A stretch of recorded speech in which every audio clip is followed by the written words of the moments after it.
Olá pessoal, sou o professor Charão de Física. Hoje vamos resolver a prova da SpaceX de 2017. O modelo da prova é o modelo C, né? Então vamos começar. Então a primeira questão, na questão 21, trata de um problema que envolve capacitor, né, e resistores. Então aqui o problema diz o seguinte: um capacitor de capacitância igual a 2 microfarad está completamente carregado e possui uma diferença de potencial entre suas armaduras de 3 volts. Em seguida, esse capacitor é ligado a um resistor ôhmico por meio de fios condutores ideais, conforme representado no circuito abaixo, sendo completamente descarregado através do resistor. Nessa situação, a energia elétrica total transformada em calor pelo resistor. O que vai acontecer? Esse capacitor aqui, ele precisa ser carregado, como diz o problema, né? Então, por exemplo, cargas positivas, por exemplo, cargas negativas, ó. Então, essa quantidade de energia, né, que é a energia potencial, né? Então a energia potencial que está aqui, no capacitor, ela vai ser transformada, em calor neste resistor. Então o problema é saber quanto é essa quantidade de energia que vai ser transformada em calor pelo resistor, né? Portanto, teríamos que calcular a energia potencial, né, neste capacitor, e essa energia então vai ser a energia transformada em calor. Então, para isso o aluno precisaria saber, a relação, a expressão matemática para calcular então a energia potencial elétrica desse capacitor. Ele possui uma capacitância de 2 microfarads, e está, entre as placas tem uma tensão de 3 volts. Então nesse caso aqui precisamos então calcular a energia potencial elétrica. E a gente sabe que a quantidade de carga, se a gente fizer um gráfico, que relacione a quantidade de carga com a tensão nas placas, a gente sabe que a quantidade de carga é diretamente proporcional. Ou seja, o Q é diretamente proporcional ao U. Então, a energia, então o aluno devia saber qual é a expressão para calcular. A energia, ela pode ser obtida calculando a área, sobre esta retinha. E esta área, portanto, vai ser então a energia potencial elétrica. Então a energia potencial elétrica então é a expressão que precisamos calcular. Vamos passar para a próxima tela. Então a energia potencial elétrica, a energia potencial é uma das expressões possíveis. Nesse caso, como ele deu a capacitância e a tensão entre as placas, a energia potencial é a capacitância vezes a tensão ao quadrado dividido por 2. Aí nesse caso é só então substituir os valores. Então a capacitância 2 vezes 10 na menos 6, a tensão 3 volts ao quadrado dividido por 2, porque não esqueça que a retinha ali é um triângulo, então base vezes altura dividido por 2, por isso que esse 2 está aqui, base vezes altura dividido por 2, Então 3 ao quadrado é 9, 9 vezes 2, 18, 18 dividido por 2 é 9, portanto a resposta é 9 vezes 10 na menos 6 joule, Isso dá como alternativa à letra C. Então esse é um problema que o aluno precisa saber, então, a expressão da energia potencial, elétrica, num capacitor. Se não souber isso, vai ser difícil resolver essa questão, E, portanto é uma questão bem limitada, no sentido de que se o aluno não souber a expressão matemática, ele vai ter dificuldade em resolver a expressão. Vamos passar para a próxima. Esse aqui é um problema que envolve painel. Se eu não estou esquecido, é o segundo problema que envolve painel coletor de energia. Como é que esse problema aqui? Então, os painéis solares, então, eles são formados, esses aqui não são esse aqui é de aquecimento de água e não transformação de energia luminosa em energia elétrica. Então, aqui dentro, então, são pequenos canos onde a água, né, ao entrar, ela vai sair então, e nesse processo essa água é aquecida. Então, essa energia, né, vem do Sol, né, então o Sol vai fornecer energia, então a quantidade de energia que vai chegar, né, nesta placa, né, nesse painel coletor, né, e uma parte dessa energia então vai ser usada para aquecer a água, né?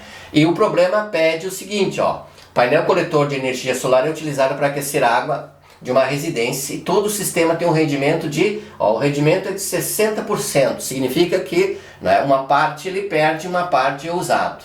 Né, para aumentar a temperatura de 12 graus Celsius de uma massa de 1000 kg. A energia solar total coletada no painel deve ser de... Então a energia total, né, energia solar total coletada, vou chamar de Q total. Né? Então aqui, ó, o Q total, né? Então essa é a quantidade que eu quero utilizar, ou melhor, eu quero calcular a energia total que chega até as placas, e uma parte dessa energia é utilizada para aquecer a água, ou seja, a massa de água de 1000 kg. Né? Bom, qual é a estratégia para solução ou resolução? A gente sabe, né, que a eficiência, né, nesse caso aqui, o rendimento, né, o rendimento é uma razão entre a quantidade de energia, nesse caso o calor útil, né, dividido pela quantidade de calor total. Ok, nesse caso. Então, nesse caso aqui, né, a eficiência ou rendimento, eu tenho esse valor aqui, é 0,6, 60%. Né? A quantidade de calor útil, o que é o calor útil? É a energia que vai ser usada para aquecer a água. Bom, se é para aquecer a água, essa aqui é uma expressão conhecida, que é mc ΔT, né? É o que macete. Né? Isso aqui eu preciso então da massa, que é informada aqui, né? Do calor específico da água, que é informado ali, 4 joules, e a variação de temperatura que também foi informada. Bom, se eu tenho esse valor, bom, a quantidade de energia que chega até as placas é só trocar de lugar que eu vou calcular como foi feito, né, na página seguinte. Ó, então aqui, ó, energia útil, energia total, a quantidade de energia útil é massa vezes calor específico vezes variação de temperatura, a massa 1000 kg, né? O calor específico é de 4 e a variação de temperatura de 12. Portanto, como aqui, né, o calor específico está dado em gramas, eu vou transformar então 1000 kg em gramas, portanto dá 1 milhão de gramas, vezes 4 vezes 12. Então é só multiplicar 4 vezes 12, 48, vezes 10, né, na 7. Então esta é a quantidade de energia, ou seja, o calor útil que foi usado para aquecer a água. Mas essa não é nosso objetivo. Nosso objetivo é calcular a quantidade total de energia que chega até as placas. Isso vai ser calculado no próximo slide. Então, o N não, essa aqui é a letra grega, que significa a eficiência ou rendimento. Então aqui a energia útil, 4,8 vezes 10 na 7, total, troco de lugar com 0,6, então fica 4,8 dividido por 0,6, que dá 8, vezes 10 na 7. Portanto, esta é a quantidade de energia que chega até as placas, portanto isso dá como resposta a letra E de Equador, certo? Um probleminha simples, né? Mas que requer certo cuidado. Vamos passar, né, para o próximo. O próximo é o 23. Esse problema aqui trata, né, de explosão de uma granada, né? Ou seja, eu tenho uma granada, essa granada, ó, ela explode, né, e os pedaços, né, dessa granada saem ou se movimentam de acordo com o desenho que está aqui, ó, né? Um pedaço M1 vai para lá, o M2 vem para cá e o M3 vem para cá, né? Ele dá a relação das massas, né? A massa M1 e M2, é igual a m, né? E a massa m3 é a metade da massa m, né? Ou seja, esse aqui é mais leve, né? E esses aqui, né, são mais pesadinhos, nesse caso mais maçudos, né? Não pesadinhos, mas mais maçudos. Então ele quer saber qual é a velocidade, né, do pedaço mais leve, que é a velocidade 3. Né? Então esse é um problema de conservação da energia. Né? Então a conservação da energia acontece quando não ocorre, né, a ação de forças externas.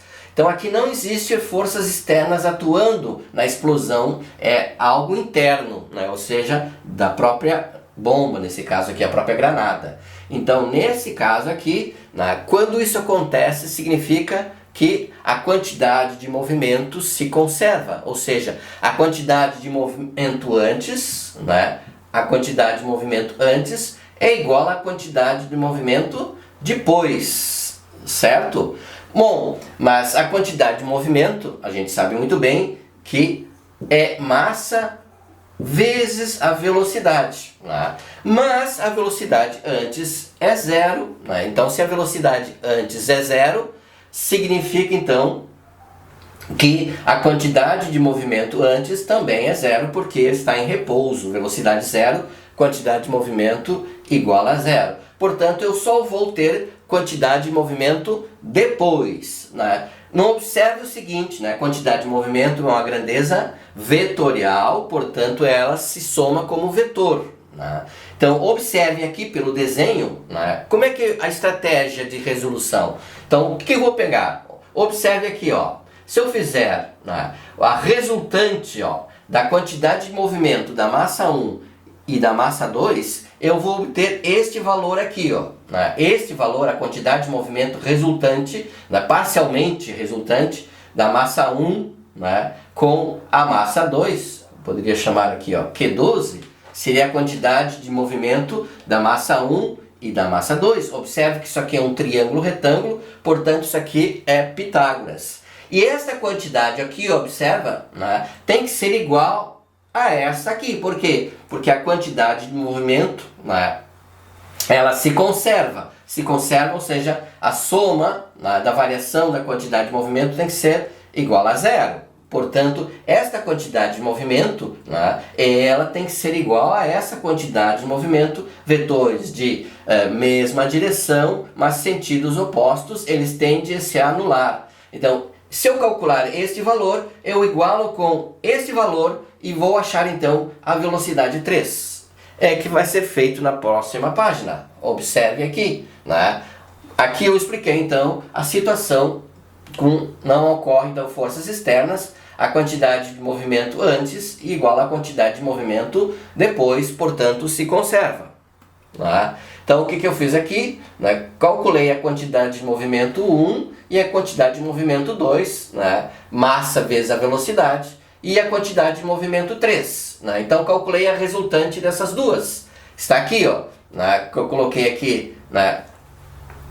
Que linha, né? Então aqui, teorema de Pitágoras, então eu descubro que, né, a quantidade de movimento resultante da massa 1 e da massa 2 é raiz de 2 m vezes v. Essa quantidade de movimento aqui, ó, vai ser igual à quantidade de movimento 3. Né? Então a quantidade de movimento 3, que é igual a quê? A massa, né, nesse caso aqui a massa sobre 2, vezes a velocidade 3. Né? Então aqui é possível então eu calcular a velocidade 3. Né? Portanto, na próxima página então podemos calcular então, observe aqui, ó, essa quantidade de movimento é igual a essa aqui, vetores mesma direção e sentidos opostos. Então M3, M, como eu coloquei antes, ó, só cortar aqui as massas, portanto, né, V3 então é 2 raiz de 2, né? Então estava dividindo 2, passa para o outro lado,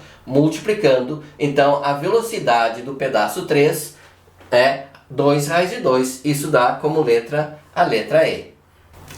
Questão próxima questão, questão 24, né? É um probleminha com espelhos. Então, o espelho retrovisor de um carro e o espelho em portas de elevador são geralmente espelhos esféricos convexos, né? Convexos, não esquecendo, é aquele em que, né, a luz reflete na parte externa. Então, esse aqui, espelho convexo. Lembra da... Sempre a gente fala a respeito da bolinha de Natal. Antigamente as bolinhas de Natal eram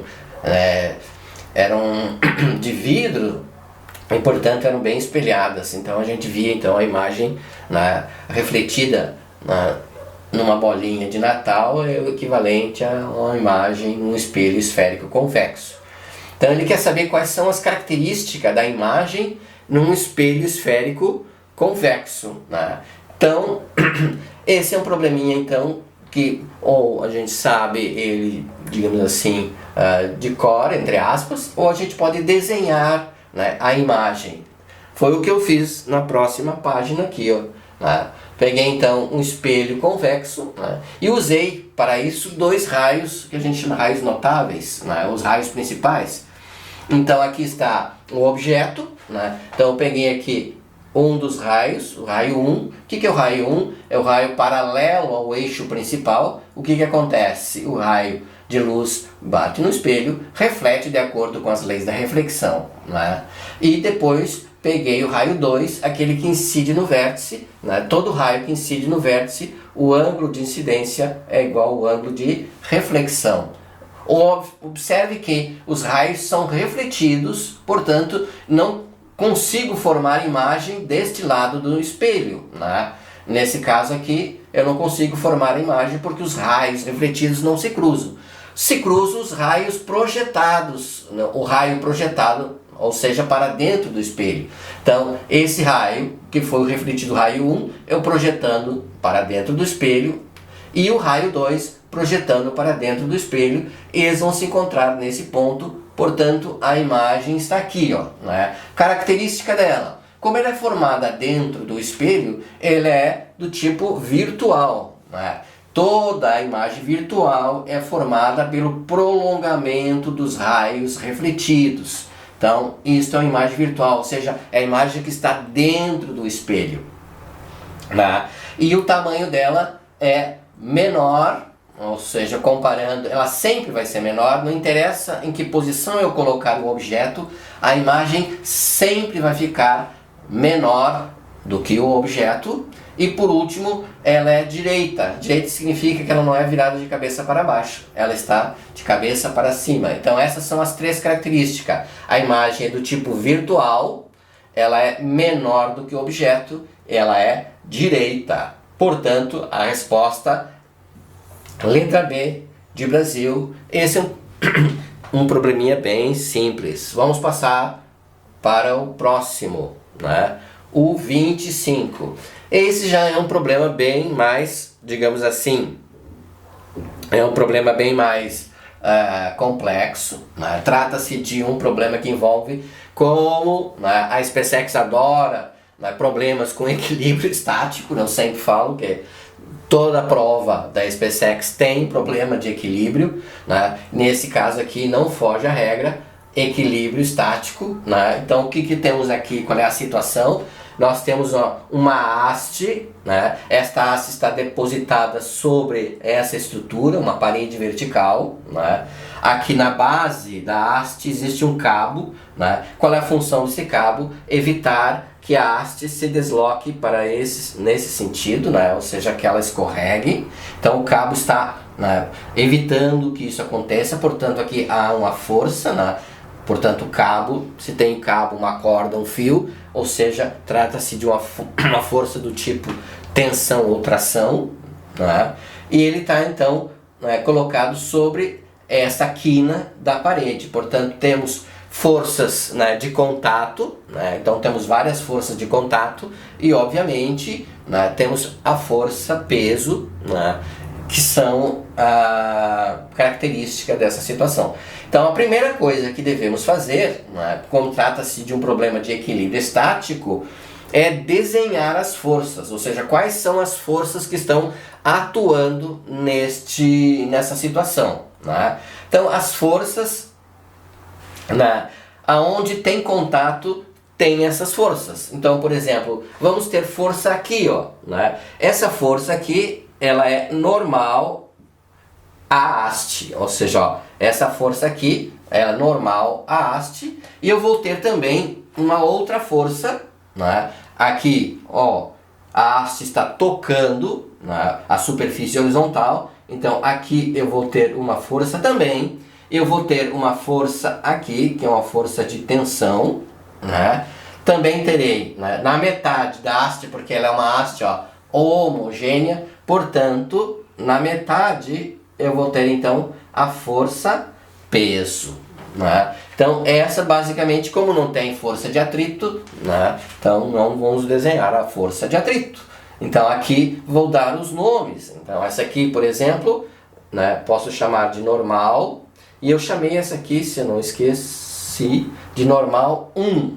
Essa aqui é normal, normal 1, a força peso e a força T. O problema pede qual é o valor da força T. Né? Observe que, né, em problemas de equilíbrio estático, a gente tem que fazer o quê? Aplicar as condições de equilíbrio, que são duas condições, ou seja, a soma das forças nas direções horizontal e vertical tem que ser nula, né? E também o torque em relação a um ponto de referência, um ponto de apoio, também tem que ser nulo dessas forças, né? Vou escolher aqui, ó, este ponto aqui como ponto aonde eu vou colocar meu ponto de apoio, né? Então isso aqui será meu ponto de apoio, né? Então aqui, ó, ela vai girar em torno deste ponto. E como eu tenho que somar as forças nas direções horizontal e vertical, toda força que não tiver essa direção, né, horizontal ou vertical, eu tenho que decompor. É o que acontece com a N1. Né? Então a N1 ela não está na direção nem horizontal nem vertical. As outras estão N, T e P. Então o que acontece? Eu vou ter que decompor, né, essa força N1 nas suas duas componentes. Então esta aqui vai ser a N1x e essa aqui a N1y. Aí sim, sabendo que este ângulo aqui é de 30 graus, certo? Então essas são as forças e agora eu só tenho que aplicar então as condições, ou seja, a soma das forças na direção vertical. Quais são as forças na direção vertical? Né? Temos aqui a N1y, P e N. E as forças na direção horizontal só tem duas, T e N1x. Então, nesse caso aqui, né, para descobrir o valor de T, eu tenho que descobrir quanto é que vale o N1x, porque essas duas forças são iguais, porque são as duas forças existentes na direção horizontal. Vou passar então no próximo slide, que aqui então eu representei, né, as forças. Faltou aqui a N, faltou aqui a N1Y, né? Então a N1Y faltou eu desenhar aqui, né? Mas ela não vai fazer diferença porque, né, ela não entra na solução do problema. Eu vou precisar apenas, para resolver o problema, da N1x, né, e da T, né, porque essas duas forças aqui são iguais, né? Então esta aqui vai me ajudar a resolver ou descobrir o valor de T, obviamente. Então vou usar uma das condições de equilíbrio, né, das forças, soma, né, as condições, não esqueçam, soma das forças tem que ser igual a zero e a soma dos torques em relação a um ponto de apoio também tem que ser igual a zero. Essas são as duas condições, né? Então, antes disso, né, é interessante e obviamente tenho que saber, né, essa haste ela tem 4 metros de comprimento, portanto a distância daqui até aqui é de 2 metros, né, e daqui até aqui também é de 2 metros. Mas eu preciso saber, né, qual é a distância daqui até aqui, Porque isso para aplicar depois as condições, né, do torque. Então eu preciso saber qual é a distância daqui até aqui, né? Bom, eu sei que daqui até aqui são 4 metros, né? Então eu posso utilizar aqui 30 graus, aqui um ângulo de 60 graus. Esta distância é conhecida 1,5 raiz de 3, né? Então, utilizando nas relações trigonométricas, eu consigo descobrir quanto é a distância daqui até aqui, né? Como eu já sei uma parte, então eu deduzo quanto é que falta para chegar até esta partezinha aqui, ó, certo? Então, vamos fazer isso. Primeiro, descobrir, então, quanto é o comprimento daqui até aqui, né? Isso é feito no próximo slide, né? Então, aqui eu faço então uma relação das forças que estão atuando. Esqueci da força N1Y, né? Então, ó, descubro então que BC, né? O que é o BC? BC é a distância, né, daqui até aqui, ó. Então, BC vale 3 metros. Portanto, a distância daqui até aqui vale 1 metro. Então, aqui, ó, 2 metros, 1 metro total, então, 3 metros. Então, já sei o que me interessa, portanto, a distância entre BC é de 3 metros. Vamos então, olha aqui, ó.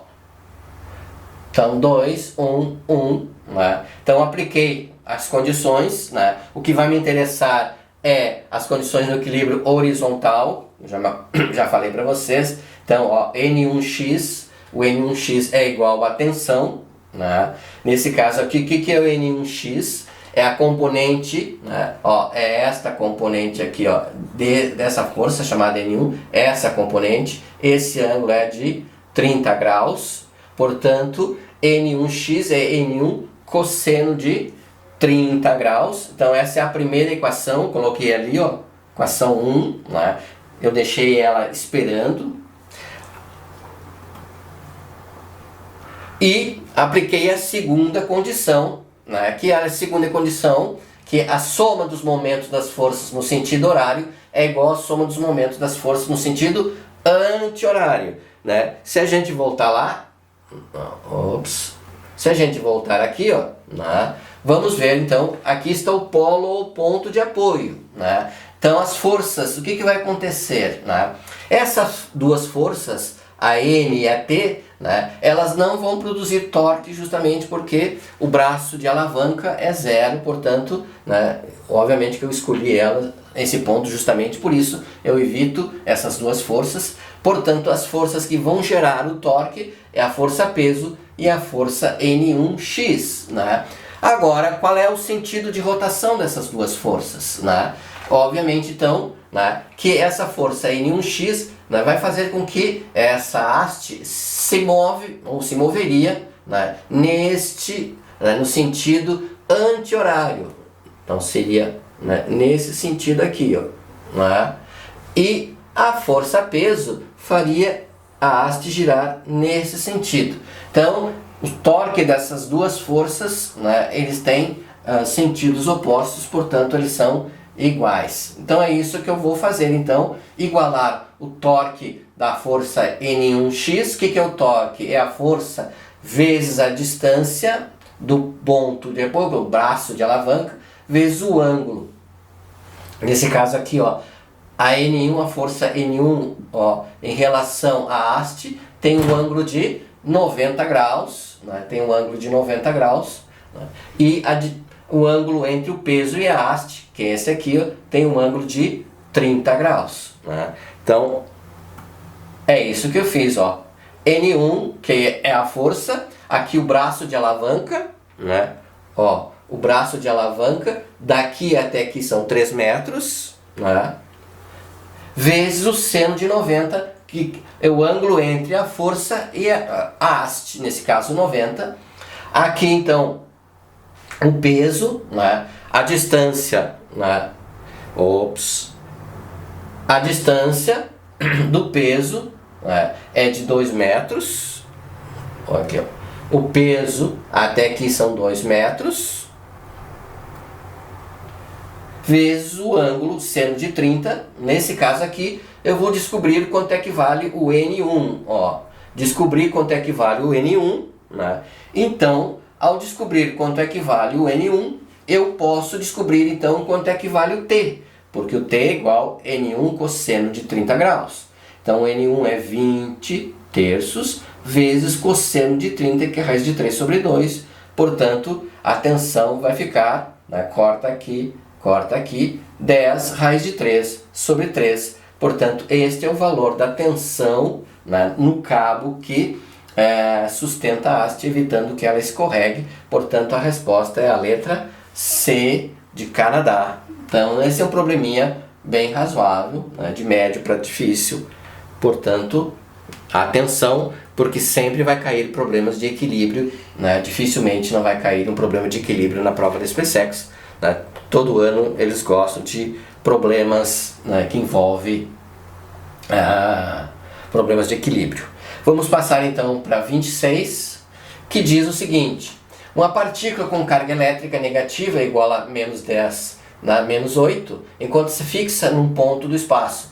E uma segunda partícula positiva, né, de massa 0,1 grama e carga elétrica positiva, descreve um movimento. Então o que eu tenho aqui? Eu tenho no centro uma carga negativa e tenho ao redor uma carga positiva girando, né? Essa carga positiva girando ao redor dessa carga negativa, carga positiva e carga negativa, portanto sinais diferentes. Eu tenho uma força de atração, uma força elétrica. A distância, né, entre elas, ou seja, o raio, é de 10 centímetros. Né? O que vai acontecer? Né? Vai acontecer um movimento circular uniforme. Movimento circular uniforme, então, primeira coisa que eu tenho que descobrir aqui, né, ele quer saber a velocidade, né, linear da partícula. Então, isso aqui, esta velocidade aqui, é isso que o problema quer saber, qual é a velocidade da partícula positiva. Esse é um probleminha, então. O que temos aqui? Né? Temos uma força de atração, ó, uma força elétrica, né, dada pela lei de Coulomb, né? A força elétrica é K, né, Q vezes Q, a distância ao quadrado. Então essa é a força elétrica entre duas cargas com sinais diferentes. E esta força elétrica que vai fazer a função da força centrípeta. Né? Não esqueça que a força centrípeta não é uma força especial, é uma função que as forças fazem para manter, por exemplo, uma partícula, né, descrevendo uma trajetória circular. Então, nesse caso, a força centrípeta vai ser igual à força elétrica. Então, quem vai fazer a função da força centrípeta é a força elétrica. Portanto, eu vou igualar essas duas expressões. Não esqueçam que aqui dentro está a velocidade, mv ao quadrado, sobre o raio. Portanto, ó, aqui está a velocidade, aqui está o valor que eu quero descobrir. Então, vamos passar para o próximo. Ó, coloquei o desenhozinho, força centrípeta. Ó, então primeiro o que eu fiz aqui? Calculei a força centrípeta, né? Então a massa foi dado, né? Só que eu tenho que passar a massa de gramas para quilogramas, né? Velocidade eu não sei, o raio eu sei que é 10 centímetros, 10 a menos 1 metro. Então eu encontrei uma expressão para a força centrípeta, né? O V eu não sei ainda. E aqui a força elétrica. E aí então o que eu faço? Eu calculo a força elétrica usando, né, a lei de Coulomb. Portanto, a força elétrica dá 9 vezes 10 na menos 5 newtons. Né? 10 na menos 5 newtons. Então eu vou igualar então a força centrípeta, que já tinha calculado antes, agora com a força elétrica, 9 vezes 10 na menos 5.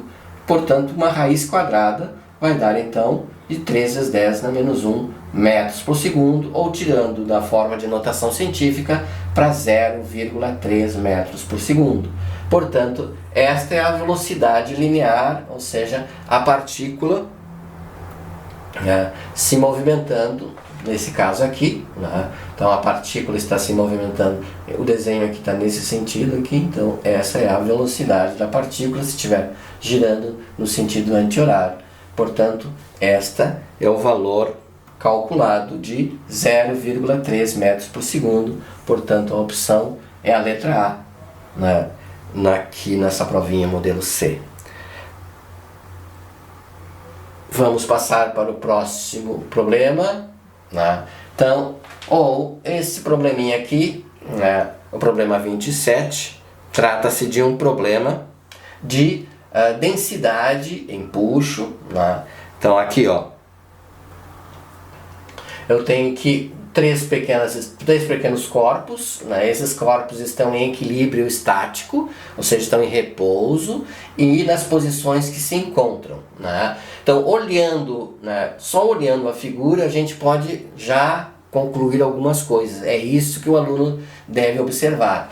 Observe que, dito no problema, que tanto o corpo A como o corpo D, a metade deles estão submerso, ou seja, metade embaixo d'água, metade acima da água, ou seja, metade do volume. É isso que interessa, ó, é a proporção do volume. Portanto, ó, tanto o corpo A quanto D, então a densidade do corpo A é igual à densidade do corpo D, justamente porque eles estão em equilíbrio estático e metade do volume está para fora da água. Então eu posso concluir que os dois corpos têm a mesma densidade. Então eu sei que densidade o que é? É a massa de A dividido pelo volume de A, né? Igual a massa de D dividido pelo volume de D. Massa dividido pelo volume, né?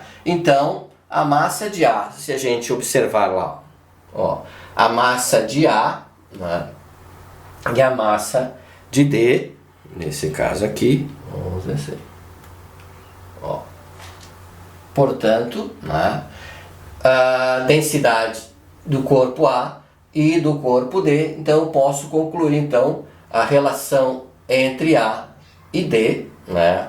Então nesse caso aqui, como a massa, se a gente voltar lá, ó, a massa de A é maior que a massa de B, né? Massa de A é maior que a massa de B, então a gente deixa guardada essa informação aqui, né? E vamos ver a relação entre os outros dois corpos, que, né, o corpo C e o corpo B, né? O corpo C, então aqui, ó, né, os corpos A e D possuem o mesmo volume imerso e estão em equilíbrio, portanto possuem a mesma densidade, sendo, ó, massa de A maior que a massa de D. Então a gente conclui então que o volume de A, né, o volume de A é maior que o volume de D, né? E a outra característica aqui, ó, né, os corpos que estão mergulhados, ou seja, estão dentro do líquido, né? Então esse corpo e esse corpo, todo o volume dele, né, todo o volume dele está imerso. Então a gente pode concluir que a densidade de C é igual à densidade de B. É isso que fizemos aqui, ó. Densidade de C é igual à densidade de B, né? E o que é a densidade de C? É a massa de C, volume de C, a densidade de B, massa de B, volume de B. Igualando aqui, a gente conclui que VC e VB têm o mesmo volume, certo? Então o que eu fiz? Eu comparei este com este e este com esse, né? E aqui na terceira situação, eu vou comparar os que estão em cima com os que estão embaixo. Nesse caso aqui, ó, entre C, né, C e B, que estão com a mesma densidade, e A e D com a mesma densidade, né? Então o que eu fiz aqui, ó? Ó, os corpos C e B estão totalmente imersos, portanto possui maior densidade que os corpos A e D. Então esse corpo e este corpo possuem maior densidade porque estão, né, totalmente imersos, né? Portanto a densidade de A é igual a de D, assim como a densidade de C é igual a de B, né? Mas então os corpos, por exemplo, aqui, ó, os corpos A e D, né, aqui, como MB igual a MD, né? A massa de B igual a MD, então a densidade de B, esse aqui, é maior que a densidade de B. Então o que é a densidade? Massa sobre volume. Massa sobre volume. Sendo MB, ou seja, MB igual a MD, ou seja, isso aqui são iguais, né? Então eu posso concluir qual é a relação entre VD e VB, né? Então é só passar, tá dividindo, passa multiplicando, que vocês vão chegar à conclusão que o volume de B é menor que o volume de D, né? Então eu posso então concluir então que, né, ó, o volume de B é igual ao volume de C, está aqui, ó, né? O volume de D, né, ó, o volume de A é maior que o volume de D, então o volume de A é maior que o volume de D, e aí a gente descobre a relação entre D e B, né? A relação entre D e B, que o volume de D é maior que o volume de B. Portanto, esta é a relação entre os volumes. Esse problema pode ser feito de maneira mais matemática, né? Portanto, a resposta é a letra C. Questão 28, né? Então, trata-se de um problema que envolve um circuito, né? Um circuitinho elétrico aqui, ó. Então temos, aparentemente, né, eles mexeram no desenho aqui, ou seja, colocaram coisas que não precisariam colocar, simplesmente para tentar fazer com que o aluno tivesse dúvidas a respeito de certa situação. Qual é o problema, por exemplo, aqui, ó, né? Observe que entre esse ponto aqui, ó, e esse ponto aqui, ó, não tem nenhum elemento, né? Não tem um resistor, não tem um capacitor, não tem uma fonte de tensão. Portanto, este fio aqui é desnecessário, não precisa esse fio, ele não tem nenhuma função. Ou seja, eu poderia ligar diretamente esse ponto com esse ponto, ou seja, não usar esse fio. Outro fio, né, uma parte do fio, ó, que é desse ponto aqui, ó, a esse ponto aqui, ó. Esse fiozinho aqui, ó, né, também é inútil. Eu posso colocar ele diretamente ligado. Tipo, ficaria algo assim, ó, né? O do centro, né, ó, que tem um resistor. Depois aqui, ó, ligado aqui, ó, um outro resistor. E aqui, ó, ligado aqui, ó.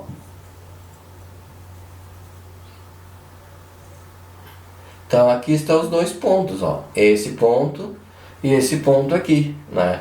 Esse aqui é o ponto G, né? E esse ponto aqui é o ponto F. E o que o problema quer? O problema quer saber qual é a tensão, né? Ó, qual é a tensão entre esses dois pontos, né? Aqui eu tenho 8 volts e 2 ohms. Aqui eu tenho 4 volts e 4 ohms, e aqui eu tenho 4 ohms, né? Portanto, nesse caso aqui, então, ele quer saber então qual é a tensão. Observe que tanto este aqui, quanto este aqui e quanto este aqui estão ligados no mesmo ponto, portanto, eles têm a mesma tensão. Então, se eu descobrir a tensão em um, eu estou descobrindo a tensão nos outros dois, né? Então a primeira coisa, né, tem duas maneiras de resolver esse problema. Uma maneira mais longa é usar as leis de Kirchhoff, né, as leis das malhas e a lei dos nós, né.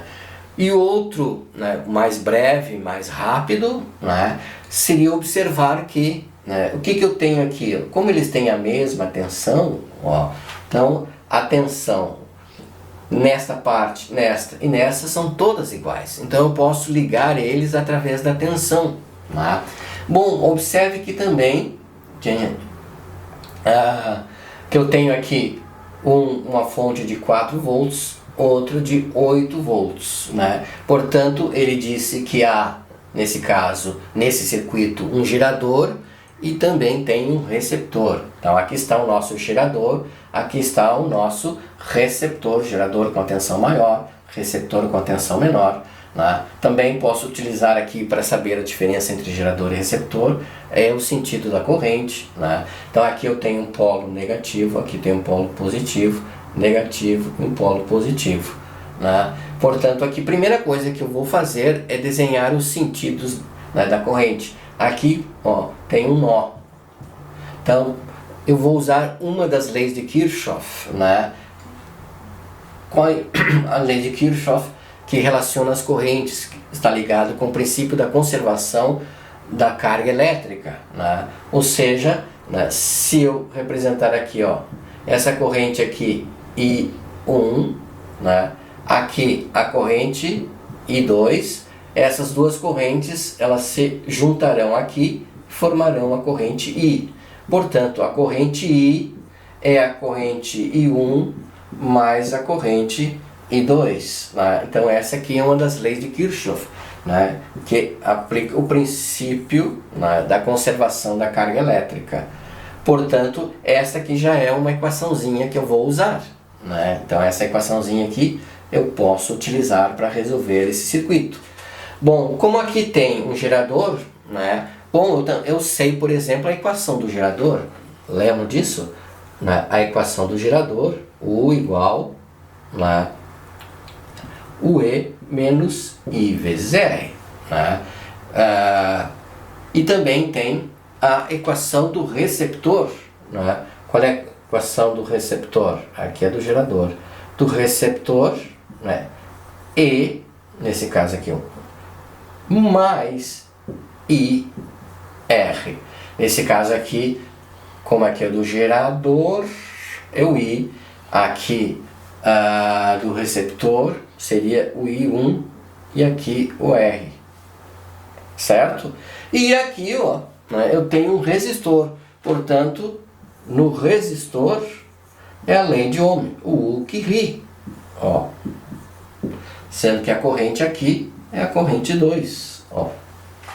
Portanto, ó, essa tensão, que é a tensão no gerador, é igual à tensão do receptor e igual à tensão no resistor. Ou seja, esses três aqui são iguais porque estão sobre a mesma tensão. Portanto, a tensão para o gerador, a tensão para o receptor e a tensão para esse resistor são iguais. Né? Portanto, eu vou usar isso aqui para resolver esse problema.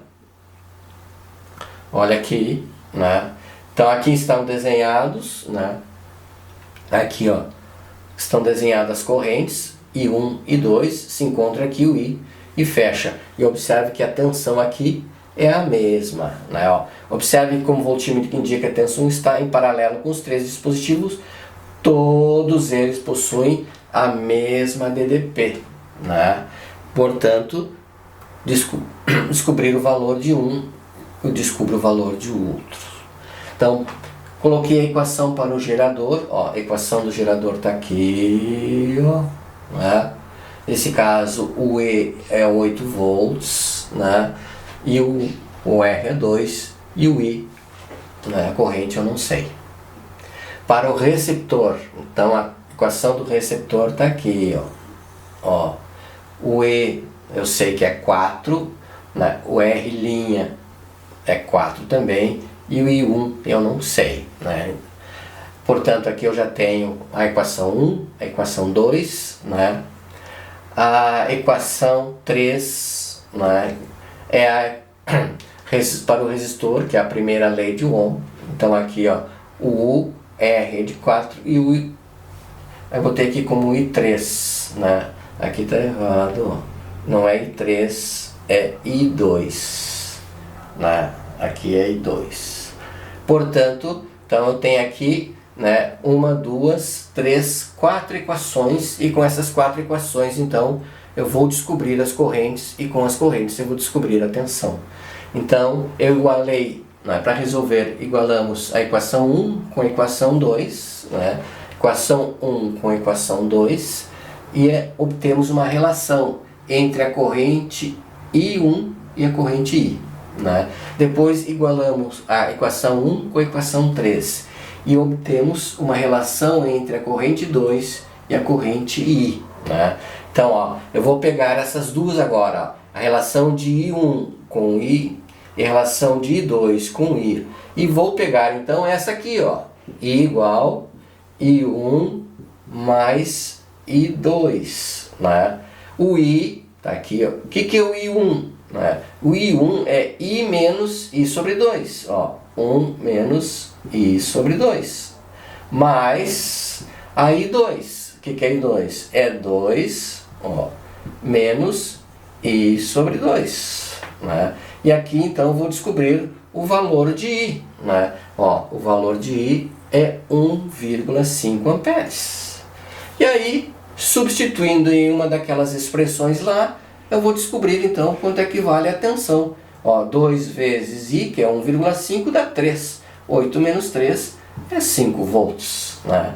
Então, a resposta, ou seja, né, a tensão, né, entre este ponto e este ponto, ou seja, em cima dos 3 elementos dos circuitos, é de 5 volts. Portanto, a resposta é a letra D, Dinamáquina, ou Dinamarca. Próximo, 29. Aqui é um problema envolvendo um pêndulo, né? Então ele quer saber, né, qual é o módulo da força de tração da corda no ponto mais baixo da trajetória. O ponto mais baixo da trajetória é neste ponto aqui, né? Então, quando o pêndulo estiver neste ponto aqui, né, nós teremos nesse ponto 2 forças, né? Quais são elas? O peso, mg, e a tensão, certo? Tensão e peso. Né? Então, isso aqui, se a gente completasse, faria um movimento assim, ó. Portanto, né, a força centrípeta, que é uma função, né, a força centrípeta, quem faria o papel da força centrípeta? Né? Na verdade, é uma diferença. Observe que o T está apontado para o centro, ó, a força T no sentido do centro, portanto, né, vai ficar T menos P, ou seja, a diferença entre a tensão e o peso, é que vai dar a força centrípeta. Né? Então ele quer saber qual é o módulo da tração. Então vai ser a força centrípeta mais o peso é igual à tensão. A força centrípeta, mv ao quadrado sobre r, mais o peso, mg, é igual então à tensão. Então eu preciso descobrir, bom, a massa, aqui em comum, o raio é dado, o g é dado. Eu só tenho que descobrir a velocidade ao quadrado. Né? Mas não esqueça que eu também posso, né, trabalhar como um problema de conservação de energia. Observe que aqui, né, a velocidade é nula e aqui a velocidade é máxima. Né? Ou seja, eu posso calcular a velocidade no ponto mais baixo. Então aqui a conservação, aqui temos a energia potencial, mgh, e essa energia potencial vai ser transformada em energia cinética, mv ao quadrado sobre 2. Né? Portanto, do princípio da conservação da energia entre esse ponto e esse ponto, eu vou descobrir então quanto é a velocidade. Coloco a velocidade aqui e calculo então a tensão. Foi isso que eu fiz. Ó. Então aqui eu fiz o desenho, tensão e peso. Observe que a esferinha do pêndulo está a uma altura de 1,20 m, né? Então essa energia é transformada em velocidade aqui, energia cinética. Então essa altura aqui, portanto energia potencial gravitacional, é transformado em energia cinética. Então eu vou fazer isso, ó, mgh é igual a mv ao quadrado sobre 2, corto, a velocidade é sempre o velho 2gh. Né? Então é isso que eu fiz, 2gh, ó. Então está aqui, ó. Descobri então, ó, a velocidade, conservação da quantidade de energia. Portanto, ó, mv, ó, substituir o v ao quadrado, ó, por 2gh. Substituí aqui e aí coloquei os valores. Na mg, que é o peso, ele já tinha dito quanto é que era o mg, o peso era 500, a altura 1,2, o raio 3 metros. Portanto, aqui facilmente se encontra então a tensão é de 900 newtons. E sendo 900 newtons, a resposta é a letra E de Equador. Certinho? Vamos passar para o próximo. Esse aqui é um problema, uma carga elétrica pontiforme no interior de um campo magnético uniforme e constante dependendo de suas condições cinemáticas, pode ficar sujeito à ação de uma força magnética, né?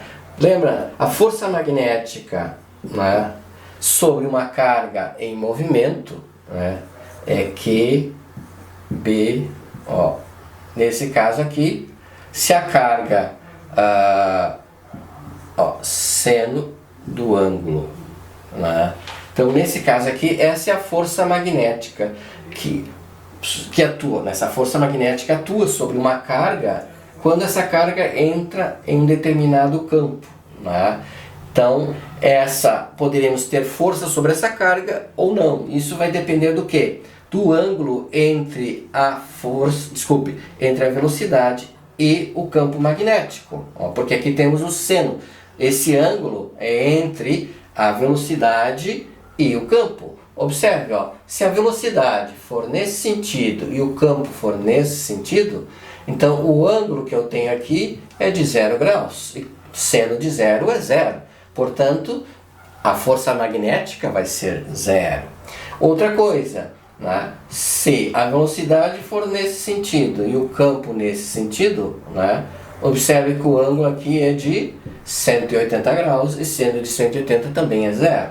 Ou seja, essa é uma condição para que a força magnética seja 0, né? A outra condição é a velocidade ser 0, né? Se a velocidade for 0, ou seja, se a carga estiver em repouso dentro do campo magnético, não vai ter força nenhuma. É necessário que tenhamos velocidade, não só isso, velocidade, mas também o ângulo entre a velocidade e o campo, né? Então a alternativa, né, que satisfaria esta condição, essas condições aqui, é a letra B, ó, que diz, ó, é nula se a carga elétrica estiver em repouso, ou seja, a força magnética vai ser nula se a carga estiver em repouso, né? Então as outras alternativas seriam então eliminadas, né?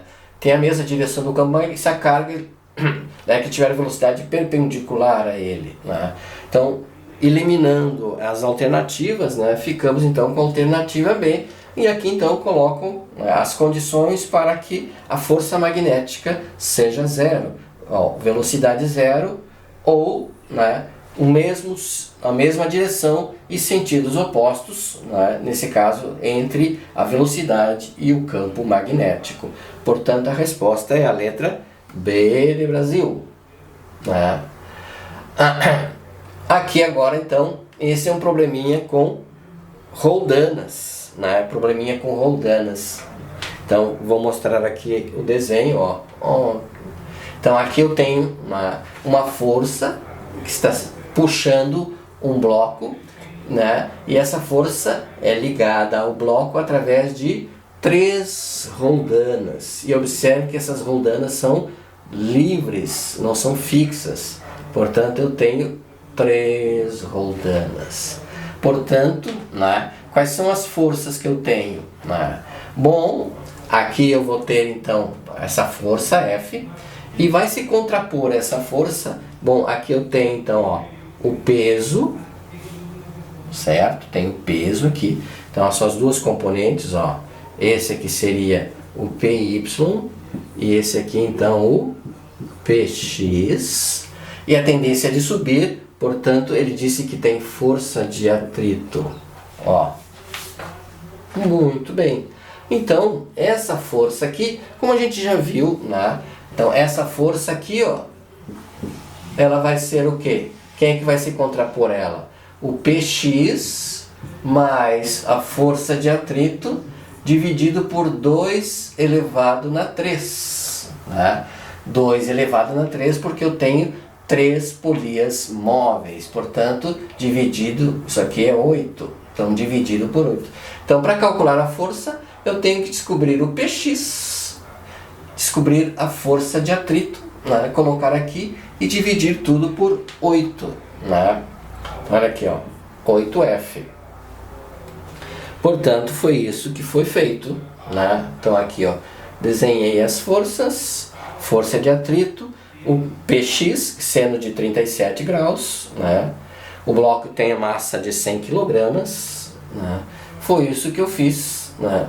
Calculei e coloquei então, ó, o 8, aqui está a força de atrito, aqui está a força Px igual a 8F. O 8 está dividindo, multiplicando passa dividindo, né? Então coloquei aqui o coeficiente de atrito, né? A força de atrito anormal, então desenhei, obviamente, ó, anormal é igual a P cosseno de 37, né? Então ali, por isso que está aqui, né? P cosseno de 37, ó. Então anormal é o peso. Então aqui coeficiente de atrito, né? Coeficiente de atrito vezes anormal. E o próprio peso, que é mg seno 37, coloquei os valores, deu 1000 dividido por 8, 125, né? Então esse é um probleminha que envolve roldanas móveis, portanto é um problema que é bem interessante, um problema que vai provavelmente se repetir, né? Não sei se no próximo, mas é um probleminha bem interessante. A alternativa é a letra A. E vamos para o último probleminha, né? Que é um problema em que eu tenho um veículo, né? Esse veículo está com uma certa velocidade, ó. Ele vem com a velocidade de 6 metros por segundo, né? E depois de 5 segundos, né? Esse carrinho aqui, ele vai parar. Então ele está se movimentando nesse sentido, ele vai parar, né? Percorre uma certa distância.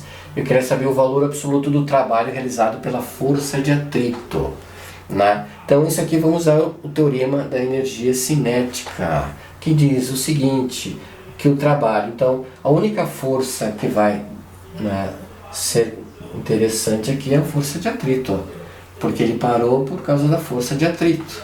Então o trabalho da força de atrito é igual ao quê? A variação da energia cinética, né? Então a energia cinética inicial, né? E a energia cinética final. Então aqui, ó, a energia cinética final menos a energia cinética inicial. Não esquecendo que esse valor aqui é zero. Portanto, o trabalho da força de atrito é menos a energia cinética inicial, ou seja, menos mv ao quadrado dividido por 2. Aí é barbada, porque a massa é 1,5 kg, né? A velocidade é de 6, né?